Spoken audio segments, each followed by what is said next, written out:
Inflation, déflation, désinflation. Bon, on entend ces mots partout, tout le temps, surtout dans les infos. Mais soyons honnêtes, on a tendance à un peu tout mélanger. Alors, qu'est-ce que ça veut dire concrètement et surtout quel impact ça a sur notre portefeuille? C'est exactement ce qu'on va décortiquer ensemble aujourd'hui. Alors voilà comment on va procéder pour y voir plus clair. D'abord, on va partir d'un sentiment que, franchement, tout le monde partage. Ensuite, on va définir chaque terme, histoire de ne plus jamais les confondre. Et pour finir, on regardera l'impact bien réel de tout ça sur notre pouvoir d'achat. Allez, on commence avec du concret. Une observation toute simple, une phrase qu'on entend en permanence et qui nous met direct dans le vif du sujet, c'est ce fameux sentiment que tout, absolument tout, devient plus cher. Ah, la vie est chère. Qui n'a jamais entendu ou même prononcé cette phrase? C'est presque un réflexe, ce sentiment que notre argent, eh bien, il file plus vite, qu'il ne permet plus de remplir le caddie comme avant. Bref, cette impression que le coût de la vie, lui, il ne fait que grimper. Et c'est justement là que la confusion commence. Parce que dès que le prix de l'essence s'envole ou que les tomates coûtent un bras, on crie tout de suite à l'inflation. Sauf que, d'un point de vue économique, c'est pas si simple, c'est un peu plus subtil que ça. Alors, c'est quoi la vraie inflation pour les économistes? On va voir que c'est bien plus qu'une simple flambée des prix sur un ou deux produits. Ce qu'il faut bien comprendre, c'est que l'augmentation du prix de quelques produits, ça ne suffit pas pour parler d'inflation.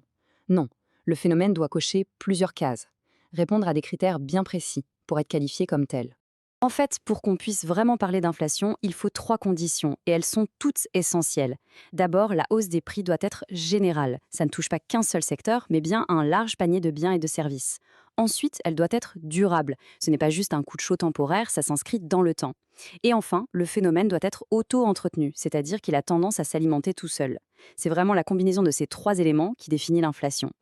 Pour se donner une idée, regardons ce chiffre, plus 27%.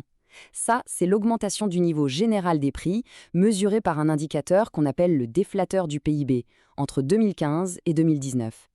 On ne parle pas du prix des bananes ici, hein, mais bien d'une moyenne qui reflète toute l'économie. Ok, donc l'inflation, c'est quand les prix montent de manière généralisée. Logiquement, on peut se demander comment on appelle le phénomène inverse, quand les prix baissent. Eh bien, c'est la déflation. C'est l'exact opposé de l'inflation. On retrouve les mêmes caractéristiques, mais à l'envers. C'est une baisse des prix qui doit, elle aussi, être générale, durable et auto-entretenue. Encore une fois, on ne parle pas des soldes de janvier, mais bien d'une tendance de fond sur l'ensemble de l'économie. Et maintenant, attention, on arrive au concept le plus piégeux. Celui que presque tout le monde confond, la désinflation. Ici, le point clé, c'est de comprendre que les prix ne baissent pas. Non, ils continuent d'augmenter. Simplement, ils augmentent de moins en moins vite. Imaginez une voiture qui continue d'avancer, mais qui ralentit. L'inflation est toujours là, mais elle perd de la vitesse. On a un cas d'école parfait en France dans les années 80. Regardez, en 1980, l'inflation annuelle était à 14%. C'était énorme. 5 ans plus tard, en 1986, elle était tombée à 2,7%. Et voilà, c'est ça, la désinflation. Le taux d'inflation est resté positif pendant toute cette période. Les prix ont donc continué de monter chaque année, mais beaucoup, beaucoup moins vite. La hausse a juste freiné des quatre fers. Bon, pour résumer tout ça, ce tableau est parfait. Il met tout au clair. Inflation, les prix montent et la hausse s'accélère. Le taux est positif et il augmente. Désinflation, les prix montent toujours, mais la hausse ralentit. Le taux est positif, mais il diminue. Et la déflation, là, les prix baissent. Le taux est négatif. C'est aussi simple que ça quand on le voit comme ça. Ok, c'est bien beau de définir tout ça, mais concrètement, qu'est-ce que ça change pour nous au quotidien? Eh bien, ça nous amène directement à la notion de pouvoir d'achat. Prenons un exemple simple. Disons qu'en année 1, un panier de courses coûte 100 dinars.